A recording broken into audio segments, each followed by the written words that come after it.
Em nome do Pai, do Filho e do Espírito Santo. Amém.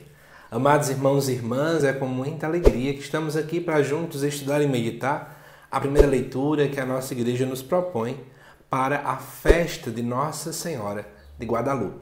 Ela que é a padroeira principal da América Latina. O texto dessa primeira leitura se encontra lá em Gálatas, capítulo 4, versículos de 4 até o 7, que diz assim: Irmãos, quando se completou o tempo previsto, Deus enviou seu Filho, nascido de uma mulher, nascido sujeito à lei, a fim de resgatar os que eram sujeitos à lei, e para que todos recebêssemos a filiação adotiva. E porque sois filhos, Deus enviou aos nossos corações o Espírito do seu Filho que clama: Abá, ó Pai. Assim, já não és mais escravo, mas filho. E se és filho, és também herdeiro. Tudo isso por graça de Deus. Amados irmãos e irmãs, antes de começar a reflexão, quero só lembrar para você, em 2 semanas acabam essa oferta promocional do curso Evangelho de Mateus, versículo por versículo. Dá uma conferida aqui no link que está no início da descrição. Por apenas 12 vezes de R$ 24,90 você pode ter acesso a um curso completo sobre o Evangelho de Mateus. Não perca que essa oferta é promocional, tá bom? Mas vamos lá para o nosso estudo. Amados irmãos e irmãs, em qualquer curso de Mariologia, a gente estuda aqui, esse é o único versículo do Novo Testamento, tirando os Evangelhos, que se fala de Nossa Senhora, quando a gente pensa nas cartas paulinas, né? Porque Atos dos Apóstolos também fala. Lucas, mas Apocalipse também menciona alguma coisa, mas ali é outra história que a gente já conversou até algumas vezes em vídeos aqui no canal.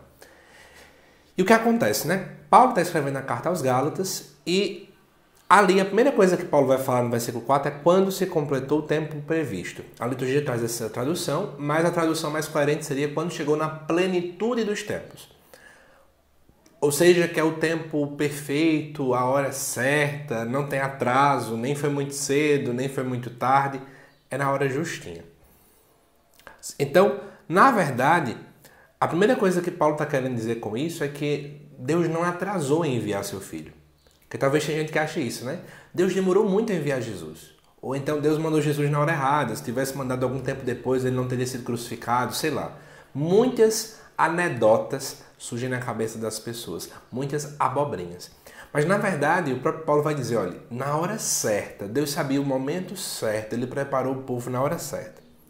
E aí, Deus envia seu Filho, nascido de uma mulher. Essa mulher, obviamente, é Maria.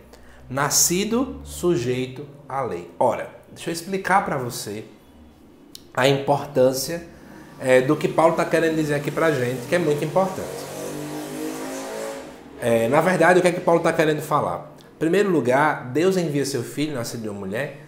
Ele enviou Jesus vindo do ventre de Nossa Senhora justamente porque ele queria que Jesus pudesse nascer sujeito à lei, ou seja, aos costumes da época, obedecendo à lei que era a Torá.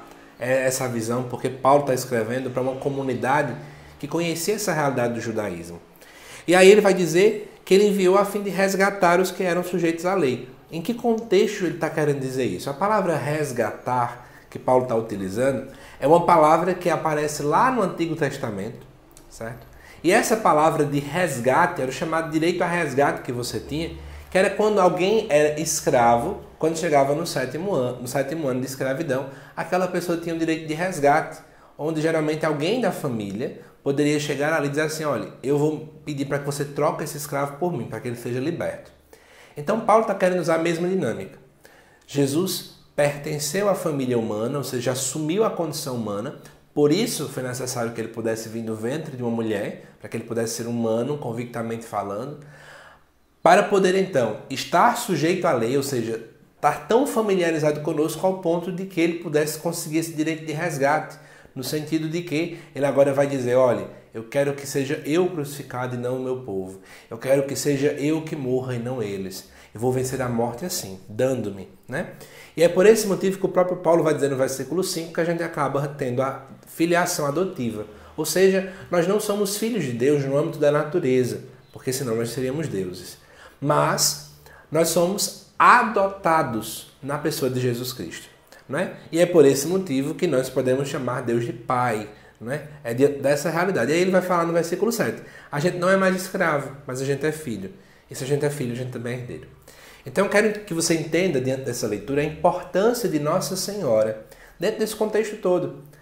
Deus podia ter feito de qualquer outra forma, mas Ele quis seguir esse padrão de natureza que Ele mesmo criou. Foi Deus quem criou a dinâmica de que nós pudéssemos vir de uma mãe, termos uma mãe, virmos do ventre de uma mulher. Então Deus, querendo seguir a sua própria lógica que Ele como Criador fez, Ele também fez com que pudesse escolher uma mulher entre todas as mulheres. E essa mulher é Maria. Por isso que a gente possa reconhecer a beleza da importância de Maria dentro do contexto da nossa própria salvação. Tá bom? Que Deus te abençoe e Nossa Senhora de Guadalupe, rogai por nós. Eu te aguardo daqui a pouquinho às 7 horas da noite para o estudo do Evangelho. Até lá.